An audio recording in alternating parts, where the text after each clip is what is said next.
Sejam bem-vindos ao Mulher de Fases. Eu tenho hoje aqui uma mulher muito especial. É um programa diferente para mim, porque apesar de ser uma pessoa que eu conheço há bastante tempo, não é uma pessoa que eu tenho intimidade, tenho convivência, mas não tenho intimidade. É a Ellen, é um grande prazer te ter aqui. Obrigada. Uma pessoa que eu admiro muito, é mãe de 3 meninas, então admiro muito o jeito dela de maternar, admiro muito a maneira como tu leva a vida, a leveza que tu tem, e eu acho que pra mim tu é uma referência de amor, né? Tu é uma pessoa que espalha amor por onde vai, né? Leva isso, transparece muito isso, então eu acho que isso se reflete no teu trabalho, se reflete no teu maternar, então essa é uma grande referência que eu tenho de ti, uma grande inspiração. Ai, que lindo, Ana. Obrigada, eu agradeço muito o convite. Saiba que eu admiro muito também. Você também, pra mim, é uma pessoa muito leve, uma energia assim muito boa, sabe? Eu não sei como é que a gente não tem tanta intimidade, porque eu te admiro muito também. Obrigada. É um prazer muito grande. Que bom. Receber esse convite. Muito bom. Espero que tenham boas histórias para contar. Sim. A tua vida do jeito que é uma aventura, eu acho que teremos boas histórias, né? Aventuras aleatórias. Então me conte, quem é a Ellen? A Ellen, a Ellen, né? Cara, eu sou uma pessoa que, antes de qualquer coisa, né, antes de todos os papéis que eu assumo na vida, uma pessoa que ama estar viva, sabe? Eu acordo todos os dias assim, mesmo nos dias que a gente não tá muito feliz, muito desanimada, mas muito grata pela vida, sabe? Então, tipo, dificilmente você vai me ver levando uma vida assim, sem estar aproveitando ela, aproveitando cada segundo dela, sabe? A natureza, aproveitando a vida, aproveitando o sol. Então, tipo, a Ellen é uma pessoa que se encanta com pouco muito fácil. Um pouco, né? Um pouco. E além de ser essa pessoa que se encanta com a vida, ela é mãe de 3 meninas, é fotógrafa de partos de família e acho que é isso. O que tu acha que tu acha que tem alguma coisa, isso já sempre foi teu, que te faz... Qual é o segredo de amar tanto a vida, de amar o viver? Eu acho que eu já nasci assim. Eu acho que eu sempre fui assim. Sempre... Eu acho que eu tenho uma alma meio antiga, assim, sabe? Já vem algumas sabedorias, assim, ancestrais já vieram comigo, assim. Então, tipo, pra mim a simplicidade sempre me conquistou, desde muito pequenininha. Então, tem coisas que a gente vai pegando pelo caminho, né? Cada pessoa que passa pela nossa vida, ela ensina, ela traz um pouco da sua bagagem, mas tem algo que nasce com a gente, né? Então, tipo assim, o gostar do simples, o ser feliz com pouco, é algo que eu acho que já nasceu comigo, sabe? E se não tivesse nascido ao longo da minha história, assim, que tiveram muitos tropeços, assim, muitas dificuldades, eu teria tudo pra ser uma pessoa extremamente infeliz, assim, e culpar o mundo e todos pela vida que eu tive, sabe? E tu teve essa simplicidade desde nova? Como é que foi a tua infância? Cara, a minha infância, eu vim de uma família toda desestruturada. Meu pai faleceu, eu tinha 1 ano e 8 meses. Daí a minha mãe tinha muitos problemas psicológicos e alguns vícios, algumas coisas assim. Então, tipo, foi um show de horrores a minha infância, assim, sabe? Foi bem complicado. Acho que nenhuma criança merece passar pelas coisas que eu passei. Mas... Tem irmãos? Tenho. Daí tipo assim, meus 2 irmãos por parte de pai e uma irmã por parte de mãe. Aí a minha irmã foi criada com o pai dela e os meus irmãos foram criados pela minha avó paterna. É uma história longa. É um fuzuê, assim, danado. Mas enfim, daí eu fui criada sem meus irmãos pela minha mãe e pela minha avó materna, pelos meus avós. Aí a minha mãe faleceu, eu tinha 11 para 12 anos, assim. Então, tipo assim, foi uma infância, foi uma vida pegada, sabe? Não é algo que tipo, ela é feliz porque a vida dela é fácil. Não, eu descobri como ser feliz na dificuldade mesmo, entendeu? Por isso que eu acho que já nasceu comigo. Porque tipo, ao longo da minha infância, da minha história, eu tinha tudo pra ser infeliz, pra reclamar da vida sempre, sabe? Pra ser ruim, tudo ruim. Não é assim, tipo, quando eu falo que a vida ela é boa, que ela é maravilhosa, que ela é tudo, é porque eu sei das dificuldades da vida. Eu sei que não vale a pena ficar só reclamando. Então, aí veio assim, tipo, né? Daí depois meus avós me criaram, daí eu tive uma certa dificuldade com um tio meu que morava lá, que infernizava a minha vida. Então, tipo, eu fui assim até meus 19 anos, quando eu saí de casa, foi dificuldade atrás de dificuldade, assim. Não foi uma vida assim, tipo, que bonitinho, facilitaram pra ela. Apesar de que, apesar dos problemas que minha mãe tinha, ela também tinha algo que era dela, que era muito amor. Então ela já vinha de uma disciplina positiva comigo, sabe? Nos momentos que ela estava bem, então ela era a melhor pessoa do mundo. E daí minha avó também, muito querida, muito amorosa. Então são meio que dois extremos, assim, nunca é uma coisa só. Nunca foi só ruim também, né? Então teve muito amor ali no meio do melhor que eles podiam dar, que era aquela bagunça toda de família. E também teve um monte de problema. Isso. E o que de tudo isso, né, ou de onde vem as tuas inspirações para maternidade? Cara, um pouco vem da minha mãe, né, porque tipo, é isso, ela era uma pessoa muito querida, muito empática, excelente, assim, na visão dela, assim, de ser humano, sabe? Ela me ensinou muito a olhar para as pessoas de uma forma amorosa. Mas ela tinha uma maternidade, assim, bem responsável. Então, tipo assim, a parte de olhar com empatia, com amor, eu acho que veio dela. Mas aí, ao longo dos anos, a gente vai vendo, né, como são as famílias. Tipo assim, eu tinha uma tia, por exemplo, que ela sempre arrumou a casa pro Natal. Então, tipo, tinha uma árvore enorme na casa dela, e daí os natais eram sempre lá. Então, tipo, a minha inspiração de Natal, por exemplo, isso tudo que eu faço com as crianças vem muito da minha tia, sabe? Tipo, sempre quis ter uma árvore grande igual a da minha tia. Então, tipo, eu acho que a gente vai passando, né? Algumas mães de amigas também que faziam alguns passeios, algumas coisas, aí eu olhava aquilo, achava legal. Eu acho que ao longo da minha vida, assim, eu fui passando por mães e por famílias, mães de amiga e tal, e eu acho que fui, sabe, achando um pouquinho de cada, assim, olhando aquilo e falando, acho que legal que ela é, sabe? E aí eu fui construindo o que eu queria, sabe? Talvez o que eu queria como filha, pode ser. Aí, vai. Até hoje eu acho que é assim, que eu vejo hoje em dia, né? Minha filha mais velha tem 9 anos. Eu vejo mães de adolescentes e eu converso muito. Eu perguntei como é que é a treta, porque eu tô com medo. O que me espera? O que me espera. E aí elas vão falando o que elas fazem, vão falando como é a rotina, vão falando, sabe?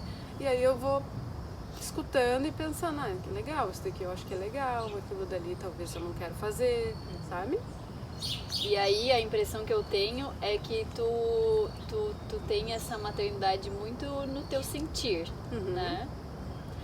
É sentir total, assim. Tipo, já fui, quando a Teodora nasceu, que é a primeira, né? Eu lia muito e trocava também, e daí tinha umas regras muito fixas, assim, que tipo, eu entrei numa paranoia. Mas não durou muito tempo, porque não é possível a gente ser paranoica por muitos anos, né?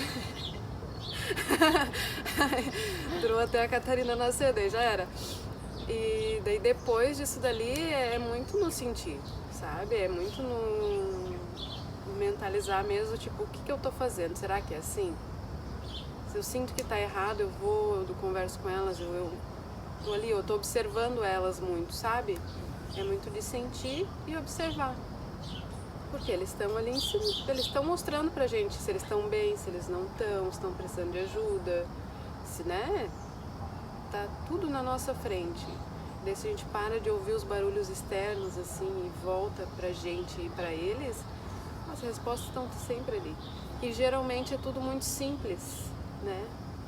Tem muita Volta coisa. pra simplicidade. Não, é simples, sabe? As respostas que a gente precisa para lidar com as crianças na maternidade geralmente são simples demais. O que seriam os valores da tua maternidade, assim? O que são os principais pilares que, como tu tenta agir com elas ou o que tu tenta passar para elas? Cara, uma vez eu tava vendo um documentário que a mulher falou uma coisa assim que me marcou muito, assim, que tipo, quando a gente tem um filho, a gente tá criando alguém que no futuro pode ser alguém que estende a mão para outra pessoa, ou pode ser alguém que queima um índio na rua porque tá dormindo. Então, tipo, a gente tem nas mãos uma pedra preciosa, assim, que não foi lapidada, né? Mas é preciosa. Então, o que a gente está fazendo ali? O que a gente vai ensinar para ela, né? A gente vai ensinar a respeitar a pessoa, a olhar o lado da pessoa também, mesmo que não conheça. Então, tipo, meus valores é muito de respeito pelo próximo, sabe? Ensino elas, assim, a respeitar os mais velhos, a avó, o vô, a nunca levantar a voz para eles, que eles vieram antes da gente, que eles merecem respeito, independente, né, se a gente concorda ou se não concorda com o que eles estão fazendo. A ajudar, sabe? Eu acho que é isso, é colaborar, sabe? É colaborar com o mundo que a gente tá. A gente não tá aqui só pra nada, né? A gente tá sempre pra colaborar com alguém, sempre pra ajudar, sempre a ser justa, sabe? Tanto que eu falo muito com elas, assim, você acha isso que você fez justo? E, né? Se fosse com você ficaria feliz? Ah, mas é brincadeira, mas é uma brincadeira que a pessoa gostou também? Ela tá feliz com essa brincadeira? Então, tipo, e eu faço muitas perguntas pra elas, sabe? Não dou muita resposta pronta. Faço elas pensarem mesmo, pensando assim e refletindo sobre as coisas pra ver se com elas gostariam que fosse assim. Acho que o meu principal valor, assim mesmo, para as crianças, para tornar elas seres humanos legais mesmo, é o respeito, sabe? Respeito por qualquer pessoa que exista. E o que tu acha que tu mais aprendeu com elas, ou mais aprende? Cada tapa na cara. Tem o que aprende e tem o que deveria aprender também, né? Eu aprendi, cara, que se eu não for o exemplo, eu não vou conseguir educar elas de forma alguma, assim. Então, o que eu quero ensinar pra elas, eu preciso ser. Porque elas jogam na nossa cara isso, sabe? Tá, mas tu não quer comer doce, por que você tá comendo? Mas não quer fazer, mas por que você faz? Tu não quer falar palavrão, por que você fala? Então, cara, não tem outras saídas, tipo, pra educar é só sendo exemplo. A gente pode falar 1000 coisas que não vai resolver. Agora, sendo, a gente educa, né? Sem querer. Sem querer. E elas estão atentas, assim, a tudo. Elas estão atentas a tudo que a gente fala, a forma como a gesticula, sabe? Como a gente se movimenta, como a gente se olha no espelho, sabe? Às vezes eu paro, olho pra Teodora, ela tá assim.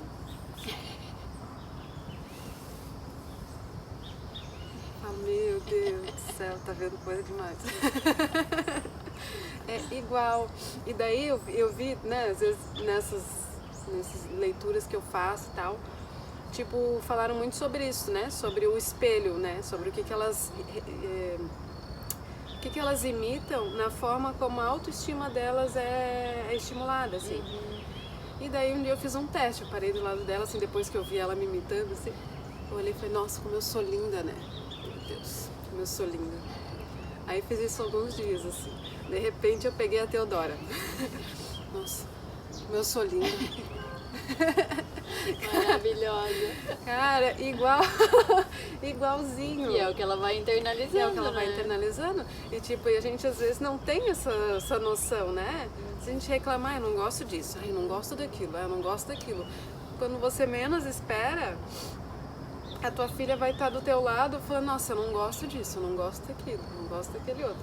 Então, tipo, isso é um grande ensinamento, sabe?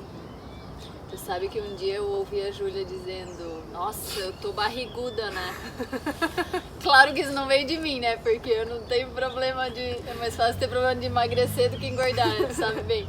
Mas em algum lugar ela ouviu, né? Isso é muito comum entre as mulheres. Eu falei, gente, olha só o que ela tá ouvindo, o que ela pegou. Elas né? repetem muito, muito, muito. E às vezes nem sabe o que é aquilo, né? O que é estar barriguda, o que é, né? Mas não, a gente elas... vai reproduzindo e... Por isso que é importante cultivar o jardim, né? Exato, tipo assim, o que tu quer pra tua filha? Tu quer que ela goste de si mesma? Então tu tem que começar a gostar de si. Porque é assim que tu vai ensinar, né? É trabalhar, tipo, o que eu não gosto de mim? Ah, eu não gosto disso, então eu vou ter que trabalhar isso porque daqui a pouco a minha filha também não vai estar gostando dela, né? Ah, eu quero respeitar tal pessoa, todo mundo. Pô, você gritou com tal pessoa lá, daí tu tá gritando também. Não que a gente não grite, né? Mas é pra gente entender de onde vem a atitude da criança, né? E se ela grita com alguém é porque provavelmente a gente gritou com ela.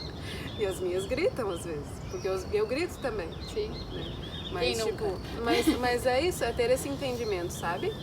Que tipo, não, se eu tô fazendo errado, é provável que ela vai repetir em algum momento.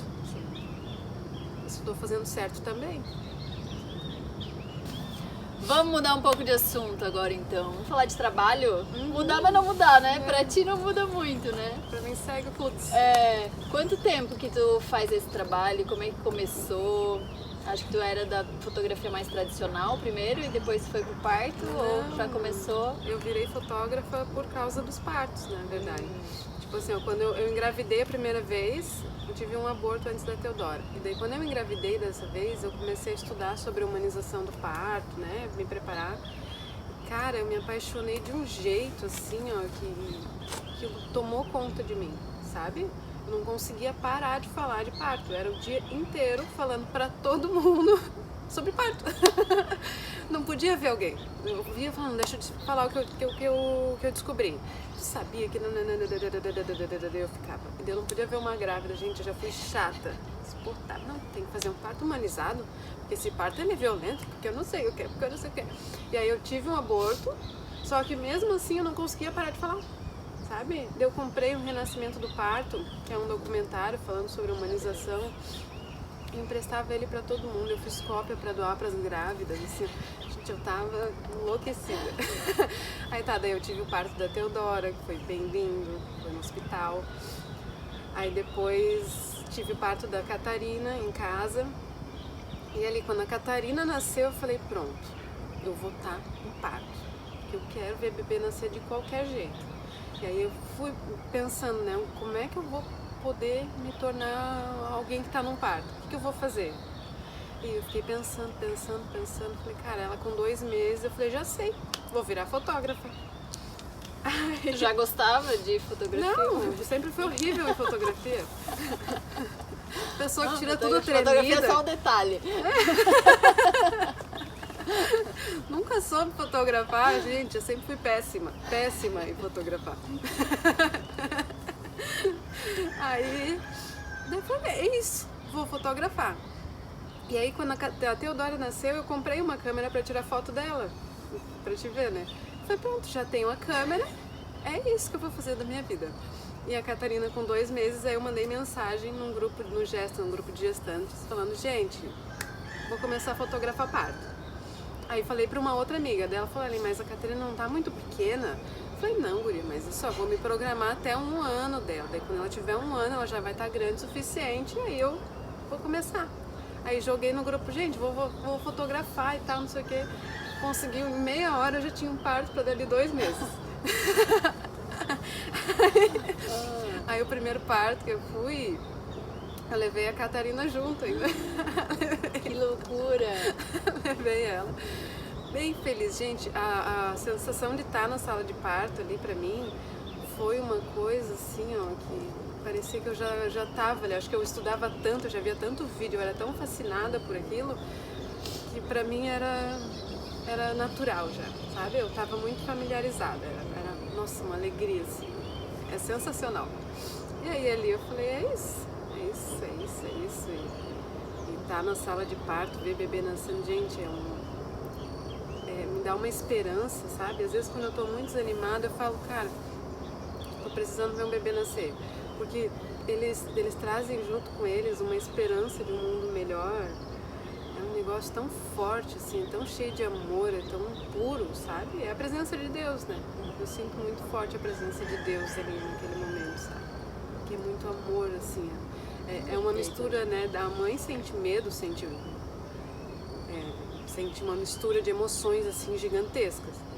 Mas além do que ela tá sentindo, o amor sobressai, sabe? É uma coisa que vai muito além, é muito espiritual mesmo, assim, muita luz. Aí eu já sabia que era aquilo ali que eu queria fazer. Daí continuei, faz 7 anos. Completou agora em maio, em fevereiro. 7 anos de fotografia. E como é essa rotina de uma fotógrafa de parto? Essa não rotina, né? E tu com elas pequenas ainda? Daí a Catarina pequena, daí o Davi, né, que na época era meu marido, na verdade até hoje, ele sempre me apoiou, sempre segurou as pontas assim com elas. Aí Catarina com 4 meses, eu tive uns 2, 3 partos, eu acho, com ela bebezinha, assim, até 6 meses. Ela só foi junto nesse? Só foi junto nesse. E daí eu deixava o leite, ele dava e foi. E a rotina é assim, a gente não marca nada que a gente não possa desmarcar, entende? Porque eu posso ter compromisso com você ou na escola das crianças ou até de trabalho mesmo. E se o bebê resolver nascer, eu tenho que desmarcar tudo, tem que ir. Daí eu procuro não ir para lugares que não tenham um sinal de telefone, quando eu tenho bebê para nascer. Tipo, esses tempos agora no verão, eu marquei de fazer uma trilha com as minhas amigas, lá em Penha. Eu fui para Penha, cheguei na beira da trilha, olhei meu celular e falei, não tem sinal. Falei, gente, desculpa, mas tô indo embora. Eu fui embora, sabe? E eu vou embora sem dor no coração, que é uma escolha, né? Eu escolhi isso. Então, é viver em função dos partos mesmo. A gente consegue adaptar algumas coisas. Com o tempo, assim, tipo, eu fui diminuindo a quantidade de partos que eu pego para ter um pouco mais de qualidade de vida, sabe? A gente vai fazendo uns momentos, assim, que trabalha um pouco mais, em outros que trabalha menos nessa área para poder viver mais. Porque é uma entrega bem grande, assim mesmo. Uma disponibilidade, né, de 24 horas por dia. Aí não dorme direito, quando tem bebê para nascer, acorda várias vezes por noite para olhar o celular, é assim. E já aconteceu de casar 2 partos assim ou não? Cara, já aconteceu. Aconteceu, engraçado que, tipo, aconteceu uma vez só.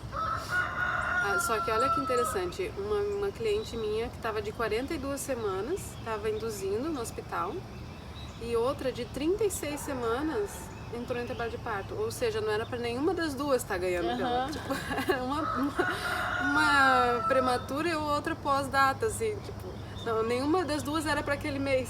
E daí as duas tiveram no mesmo dia. Foi a primeira vez. Daí eu mandei backup, sempre tem backup, né, pra auxiliar caso precise. E rezar, né, pra eles virem em fila, assim, cada um no seu dia. E quando vai fechar, tu meio que programa isso já? Tu programa, mas é isso, entendeu? Tipo assim, aquela vez, nasceu no dia 12 de junho ainda, os dois nasceram, o Miguel e a Zoe. E tipo assim, um era pra maio e o outro era pra julho. E os dois nasceram em junho. Então, tipo... A programação não adianta muito. A programação não adianta muito. É muito assim, tipo... Claro, né? Tu programa ali assim... Por exemplo, agora eu vou viajar final do mês. Então, eu peguei um parto que eu sei que chega ali até, no máximo, 20, 22, sabe? Daí, depois eu tô livre. Então, minhas programações é mais ou menos assim. É tipo, a partir dos 38 semanas eu tenho que ficar ligada ali que vai nascer alguém. Então, até 38 ali eu consigo programar alguma coisa que eu possa sair, sabe? Daí, entre 38 e 41 ali, geralmente eu tô em função delas. Uma programação meio desprogramada. Sim.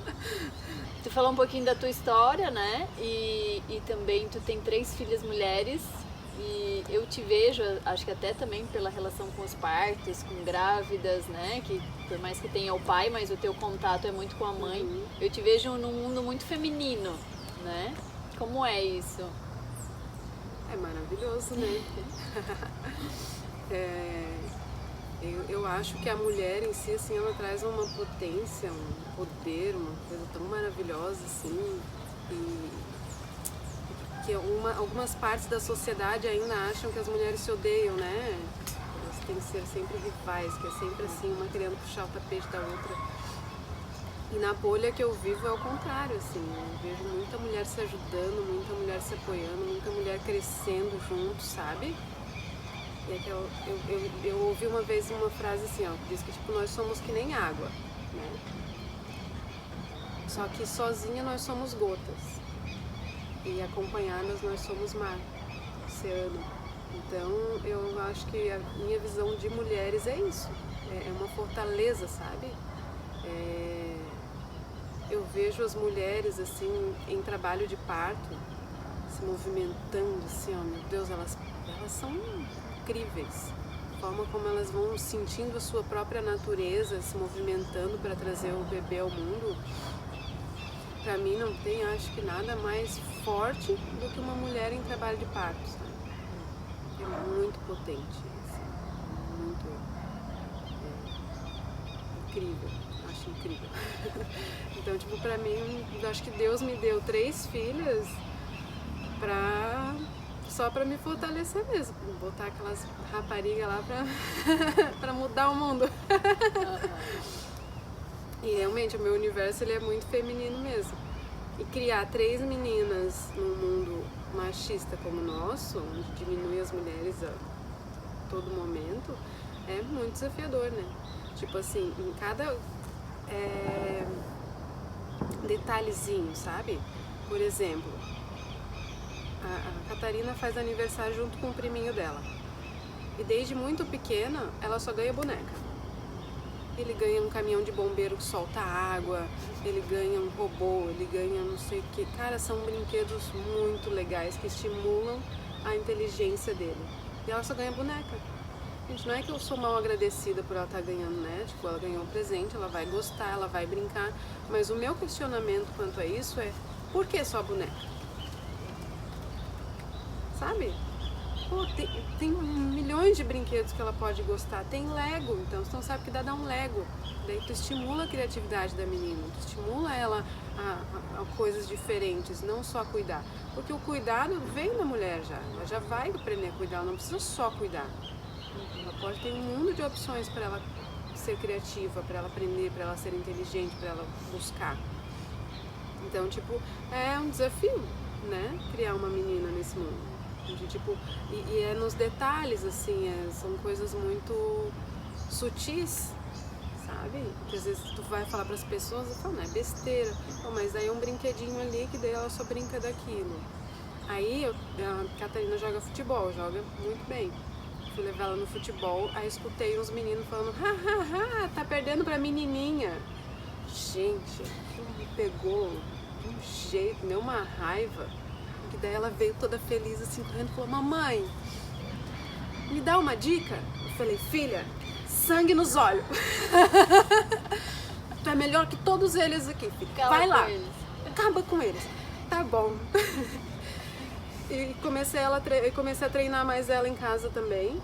Porque eu falo, pô, sabe, se num campinho onde tem onde tem meninos, e ela era a única menina, né? Meninos de 7 anos. Eles já tiram sarro porque ela é uma menininha. E quando vai chegar, vai passar a vida, a gente sabe como que é isso, né? Não tem espaço, né? Não tem espaço, sabe? É sempre... E daí nas coisas sutis que tu vai diminuindo a mulher. E vai diminuindo, sabe? É a menininha pra cá, depois é o brinquedinho ali. É um mundo assim que a menina não pode isso, a menina tem que fechar a perna, a menina tem que só usar vestido longo, a menina tem que não sei o que. Cara, são as sutilezas assim, ó, das criações de menino e menina que vão podando elas de todas as formas. Mas as minhas não são podadas, não. Se preparem, mundo, porque elas vão dar O trabalho. mundo vai podando e eu vou fazendo elas, assim, vou botando adubo ali, ó. Botando adubo. É isso. Mas é isso. Acho que é por E isso. é muito. São muito conceitos pré-formados mesmo, né? Porque tu falou e eu fiquei aqui pensando, falei, qual é o sentido de uma menina não ganhar o caminhão do bombeiro?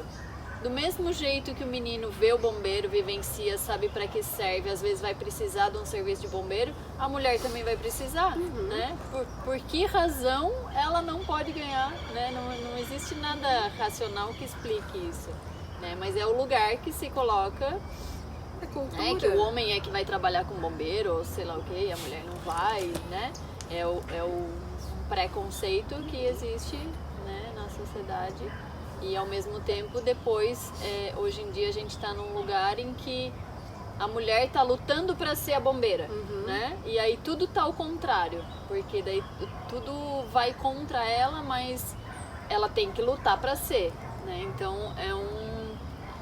eu sinto assim que nesse aspecto a sociedade como um todo ela quer evoluir em alguns sentidos, mas ela está muito para trás ainda em outros, né? Então isso fica contrastante, fica muito pesado também, muito desafiador, né? Para quem quer fazer diferente. Tipo, se a gente for levar muito a ferro e fogo, assim, e pensar mesmo, querer bater de frente, vai ficar cada vez pior pra gente, é muito sofrido. Nem essa do futebol ali, isso pra mim, eu fiquei com aquilo na cabeça vários dias sofrendo, sabe? Daí eu mudei minha vibração e fui pra outro lado, assim, vou treinar ela, vou trabalhar nela, não no outro. Porque se a gente vai trabalhando na cabeça das nossas filhas, quem vem de fora não consegue penetrar tão forte. Fortalecendo ela.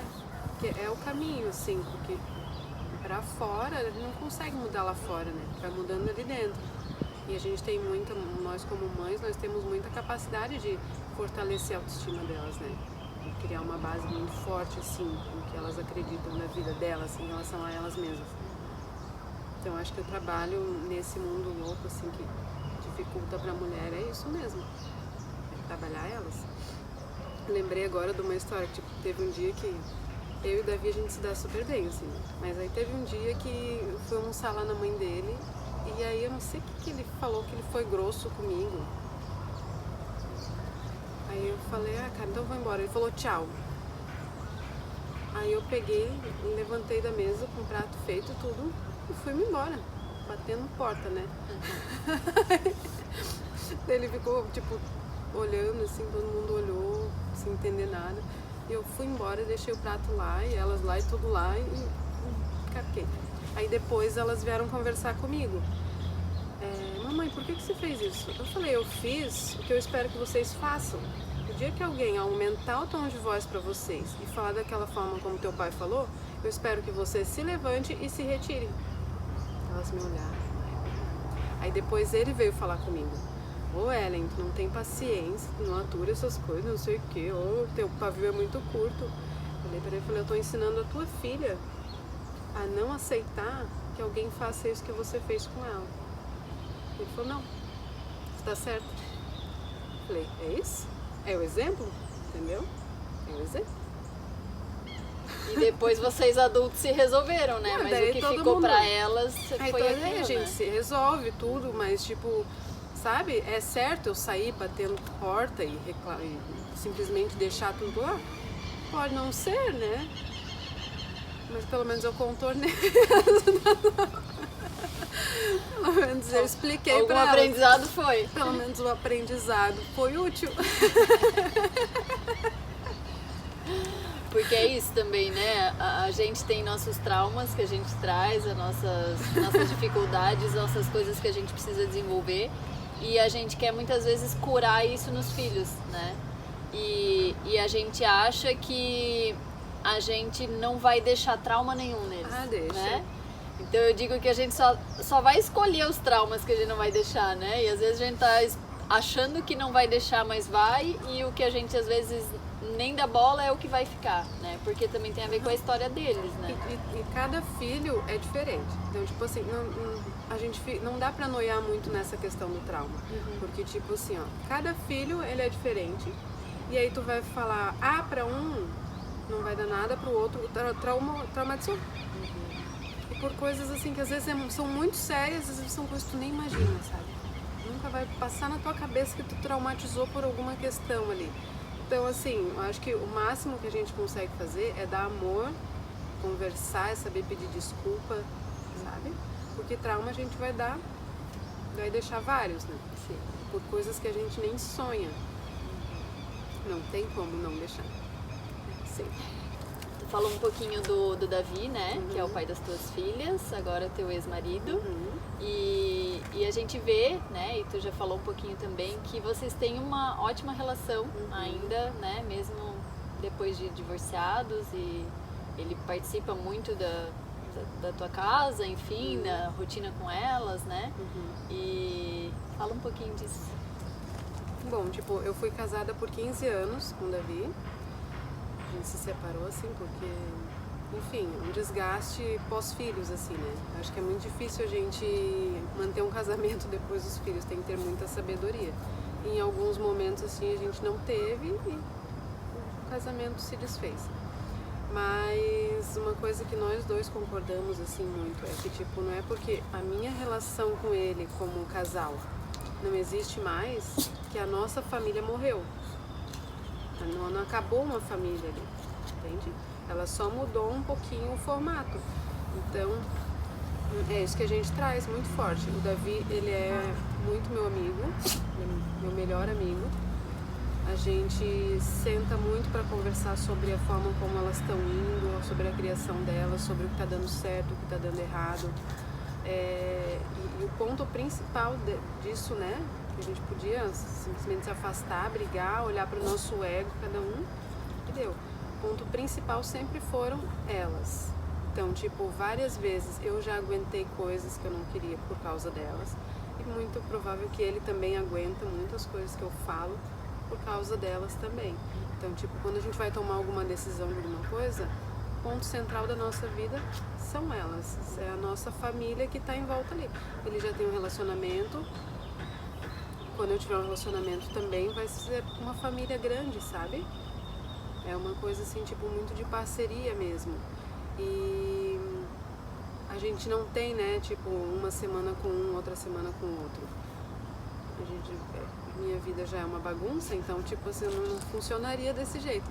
Então, geralmente elas estão comigo, e daí quando eu preciso ele fica com elas, e daí a gente intercala as noites que elas dormem na minha casa e na dele. Mas eu acho que a coisa mais legal que funciona com a gente, assim, que muitas pessoas falam que a gente é exemplo, é que a gente não usa as crianças como moeda de troca, entende? Tipo, sempre que ele precisa e eu posso ajudar, eu vou ajudar ele a ficar com elas, porque ele tem alguma coisa para fazer, ou seja, algo pessoal, para sair com a namorada, ou viajar, ou trabalhar, e ao contrário a mesma coisa, sabe? Se eu tenho algum encontro com alguém, se eu tenho que sair, se eu tenho que trabalhar. Então, tipo assim, é uma troca. Que eu sei que eu posso contar muito com ele e ele pode contar muito comigo. E isso geralmente a gente não vê. A gente vê datas fixas, muito fixas, e que tipo, não é meu dia, não fico. Como se a criança ela fosse uma moeda mesmo, né? E, tipo, não é meu dia, então você é um objeto, você pega ali, é só quando eu puder. Só nos dias que tá marcado. E isso dói para a criança, porque ela tá ali no meio daquela relação que muitas vezes as pessoas acham que ela não tá vendo, mas ela tá se vendo como uma moeda de troca, como um objeto ali. Tá sentindo a energia pesada, né? Ela sente, então tipo assim, às vezes a gente baixar o nosso ego, entender que mais importante do que nós são elas, são as crianças que estão ali no meio. E ajudar mesmo, sabe? Porque, tipo, tu contribui com a pessoa para ela ter uma vida legal ali, e ela contribui contigo e as coisas funcionam, elas giram de uma forma muito fluida, assim. E a criança, ela se sente amada por todos, porque daí o que acontece é que às vezes eu quero ficar com elas e ele também. Então é o contrário, sabe? Tipo, elas estão sempre sendo disputadas porque todo mundo quer elas, e não porque eu não quero, porque não é meu dia. Sim. Isso muda completamente até a própria segurança da criança, assim, em ter né? Se sentir querida, Sim. Saber que todo mundo quer elas, todo mundo sente saudade delas, né? E é complicado porque, tipo, A minha prima esses dias falou, as pessoas elas não estão acostumadas com o tipo de relação que vocês dois têm. Porque todo mundo acredita que se separou, nunca mais pode falar não pode olhar mais pra cara do outro, não pode. Porque daí a pessoa tem um relacionamento novo, porque a outra pessoa ela vai chegar cortando já, porque ela tem ciúmes, ela tem insegurança. E não é porque todo mundo faz que precisa ser assim, né? Todo mundo faz diferente, não tô nem aí se tá todo mundo fazendo diferente, né? Se é certo, se a pessoa tem ciúmes, ela vai ter que aprender a lidar com os ciúmes dela, né? Porque, de novo, tem algo que é muito mais importante, são as crianças, elas precisam ter uma base legal, assim. E os adultos somos nós, né? Nós que sabemos lidar e temos que lidar uns com os outros, sim, né? Não pode sobrar para elas, né? Não pode sobrar para elas. E geralmente o que a gente vê são os adultos colocando o ego na frente, o seu sofrimento, a sua dor, a sua mágoa, vem tudo antes da criança. A criança ela tá lá atrás, daí vem toda aquela carga emocional do adulto primeiro, aí ele age baseado só naquilo dali e a criança ela vai sendo jogada de lado, né? Sempre jogada de lado. Às vezes a gente engole o nosso ego, engole as coisas que a gente está sofrendo, coloca a criança ali no centro, faz agindo pelo bem dela e depois a gente vai lidar com o nosso, que daí é o nosso sentimento, a gente tem que lidar com aquilo ali, ela não tem nada a ver com isso, né? As tuas 3 filhas, qual é a característica de cada uma delas que tu mais admira? Que tu diz assim, cara, filha, é isso aí. Cara, da Teodora, a característica que eu mais admiro é a mais difícil que tem para eu lidar. Ela é extremamente persistente no que ela quer. E ela incomoda. Eu acho incrível por um lado, porque ela, cara, quando ela bota na cabeça que ela quer uma coisa, ela insiste até ela conseguir. Só que isso é insuportável, entendeu? Pra mim, né? Uhum. Tipo, eu que tô lidando com ela ali, que eu tenho que dizer não 100 milhões de vezes, é um saco. Mas ao mesmo tempo eu sei que se ela continuar com isso, é maravilhoso, sabe? É uma coisa que tipo mostra que quando ela quer mesmo. Apesar de ser ruim pra mim, lidar com isso. A Catarina tem uma sensibilidade assim, ó, que vai além de qualquer... Nossa, eu acho que é uma das pessoas mais sábias que eu conheço, é a minha filha Catarina. De 5 anos, 6 anos. Ela tá com 7 anos. Nossa, aquela ali, ela nasceu, ela já é um monge já. Ela é um doce.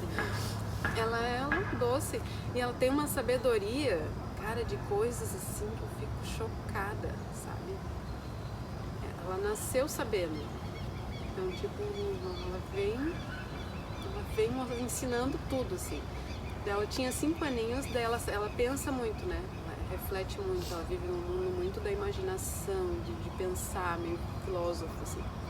Aí ela com 5 aninhos saiu do banho e falou, mamãe, tô aqui pensando uma coisa, se as pessoas boas vão pro céu e as ruins vão pro inferno, as normais vão pra onde? Eu falei, que lindo, filho, é isso? Adorei. Porque, né? Eu falei, tá, mas você conhece alguma pessoa boa? E ela falou, não. Eu falei, tá, mas eu não sou boa, filha. Não, você é normal. Tem umas coisas boas, outras coisas ruins, mas você é normal, né? Mas tu conhece alguém ruim? Não, também. Acho que eu só conheço pessoas normais. Então, ela vem com esse tipo de questionamento. É daí pra mais profundo, sabe? Sim. Extremamente profunda pra falar de Deus, pra falar das pessoas. Cara, senta pra conversar com ela sobre Deus, é incrível, incrível. E ela questiona mesmo quem é Deus, mas o Deus ele gosta disso, ele faz isso, sabe? Ela veio assim muito sábia. E daí a Cora, uma sapeca, a Cora ela é brava. Uma personalidade fortíssima, além de ser muito, muito forte a personalidade dela, ela é extremamente engraçada, assim, as coisas. Eu acho que o que me encanta nela é isso, essa pequice, é a felicidade, a alegria que ela tem, sabe? A braveza a gente que lida depois, né? só. Sim. É desafiar a mãe pisciana. Ontem ela teve um ataque de fúria, assim, que é difícil acalmar ela, sabe? Ela é doce, doce, doce, mas a hora que ela explode, gente, vem tanta fúria, um fogo tão grande que vem naquela criança, assim, ó, que demora pra te conseguir acalmar ela, assim, ó. Nossa, é desafiador. Eu fiquei pensando nela na adolescência, que agora eu tenho pensado muito na adolescência, né? Morrendo de medo. Sim, chegando. Mas eu acho que cada criança tem o seu jeitinho, né? Sua forma de ser, é muito legal observar elas. E tem filho preferido ou não tem? Ah, não tem. Tem filho que tipo assim, ó. A gente tem características que são muito parecidas com os filhos, né? Então tem filho que é mais fácil de lidar, filho que é mais desafiador. O amor, não. O amor, ele é igual para todas. Ai, eu fico vendo coisa na internet, daí eu vou testando com elas. Eu ouvi uma história de uma mãe que falou para os seus filhos, tinha vários assim, e daí ela puxou um por um e falou, deixa eu te falar uma coisa, você sabia que você é meu filho preferido? Só que é um segredo, E daí depois passaram-se anos, a mulher morreu, e daí no velório eles começaram a falar, a contar as histórias, e daí que eles descobriram que ela tinha falado isso pra todo mundo. Vou fazer isso? Gente, daí eu peguei a Teodora, olhei e falei, eu tenho um segredo pra te contar. Você é minha filha favorita, só que não conta pra tua irmã, senão vai ficar chateada. Cara, ela me olhou com um brilho nos olhos, assim, tão bonitinho, e me abraçou, assim. Ai, cara, foi tão fofo. Foi lindo. Eu falei, só não pode contar nunca pra ela, tá bom? Tá bom. Daí eu fui na Catarina. Falei, filha, eu tenho um segredo pra te contar. Você é minha filha favorita. Daí ela também, ela abriu um sorriso, ela abraçou, ai, mamãe. Eu falei, que bonitinhas. Daí pra Cora eu até falei, só que ela é muito pequena, ela não deu muita bola, assim. Vou esperar uns aninhos pra falar também. Mas, gente, eu achei tão bonitinha a reação delas. Que fofas, né? E por enquanto elas estão guardando segredo. Achei que ia dizer que a Cora contou. Não, Cora não. Tá dando certo. Mas é isso, sabe? Tipo, o amor, ele é uma coisa que é gigantesca pelas três. Não tem como identificar, assim. Agora, a convivência, ela se torna mais fácil em alguns aspectos com uma e mais fácil com outra. E também é fase, porque tem fases ali que elas estão passando que às vezes fica mais fácil lidar com uma. Aí outras fases fica mais fácil lidar com a outra. Sabe? Também não é uma coisa linear, assim. Pai, essa aqui é sempre mais fácil de conviver, não é? Porque elas vão passando por fases, a gente passa por fases. Tem momentos que a gente tá, tipo, tem momentos que eu consigo estar muito parceira da Teodora e fazer coisas ali, e a Catarina tá passando por uma fase chata pra caramba. E daí eu fico sem paciência com ela. Aí tem outras que a Teodora tá virando um giraia. Daí eu tenho que respirar pra não... E daí com a Catarina tá mais fácil. Então, tipo, a única coisa que acontece sempre é que uma sempre tá virada num alho. Elas intercalam pra alguém dar problema.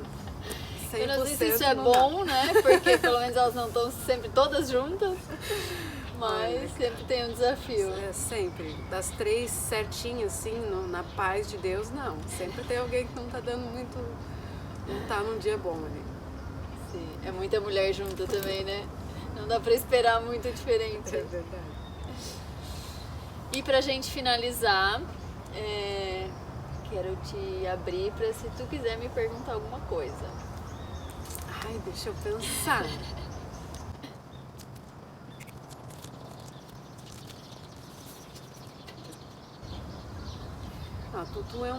Tu se separou, né?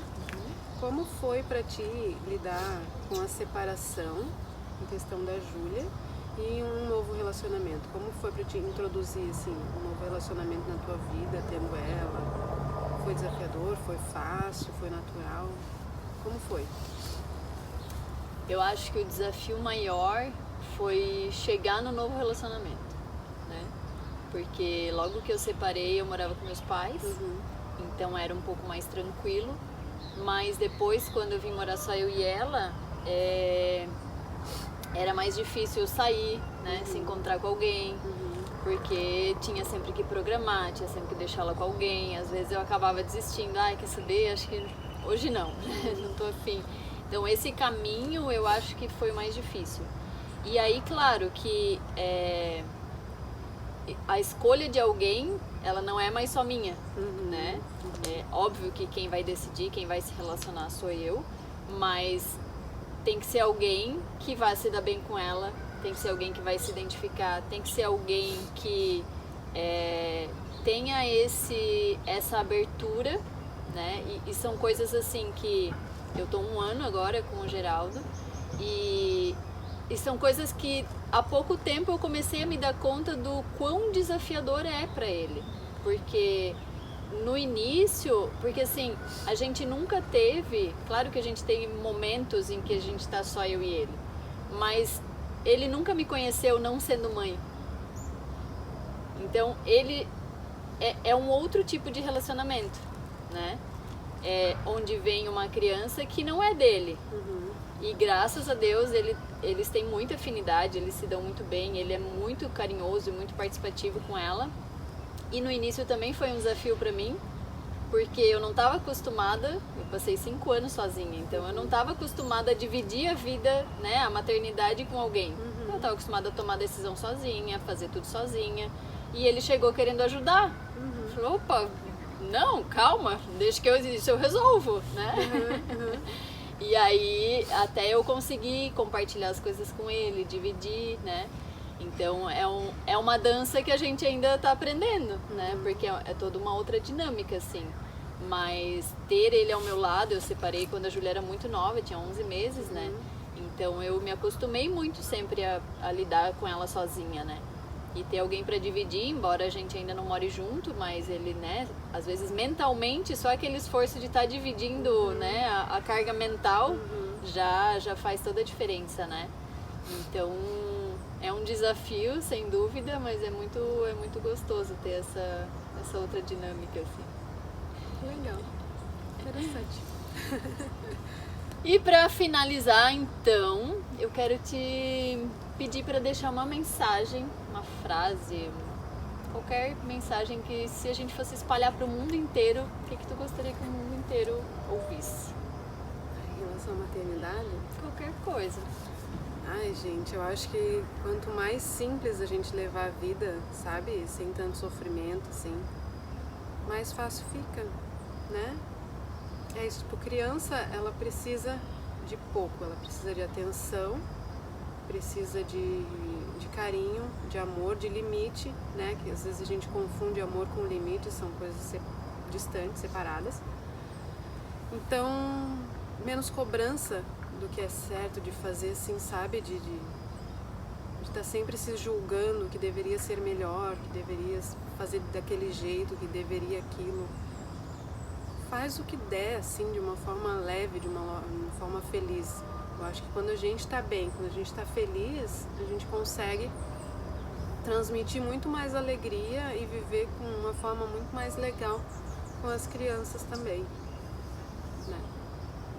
Eu acho que a leveza, ela faz parte da gente deixar alguns pratos caírem, deixar algumas bagunças para trás, esquecer umas mochilas de vez em quando. Eu esqueço mochila sempre, né? E eu tava pensando nisso, poxa vida, as professoras devem ficar indignadas que eu esqueço mochila. Falar, mas eu esqueço mochila, mas eu tô presente com elas ali sempre, então tá bom, é só uma mochila, gente. É só uma mochila, às vezes é uma tarefa que não foi feita, às vezes é um lanche que eu não fiz, às vezes, sabe? A gente tem que escolher os momentos de felicidade da gente. Às vezes eu não fiz uma tarefa com elas porque no dia anterior eu passei o dia todo com elas em um parque, ou fazendo alguma coisa, alguma atividade, daí foi um dia corrido com várias atividades para elas fazerem, né? E é isso, sabe? É saber onde a gente coloca a nossa energia, filtrar bem onde vai o nosso foco, assim, pra gente colocar ele onde importa de verdade, né? são nas crianças e não nas inúmeras atividades e tarefas que a gente tem em volta delas. Porque às vezes a gente está tão focado nas tarefas que precisa fazer, achando que elas só vão sobreviver se as tarefas estiverem feitas. Daí a gente se sobrecarrega com um monte de coisa que tem que fazer e não olha para elas, não dá tempo de ter uma vida com elas. Daí quando a gente vai deixando essas tarefas, essas coisas para trás, elas vão surgindo no meio daquela bagunça de tarefa ali e daí a gente acerta o alvo, a gente faz o que precisa fazer com elas. Porque uma mochila esquecida, às vezes elas não vão lembrar. Agora, se a gente senta e brinca e tal, e se atrasa porque tomou um café legal ou porque fez uma brincadeira de manhã, elas lembram, né? É saber onde a gente coloca o nosso foco, assim. E desapegar da perfeição, né? Ah, sim, né, gente? Desapegar. Uma semana comigo vocês vão aprender a desapegar da perfeição.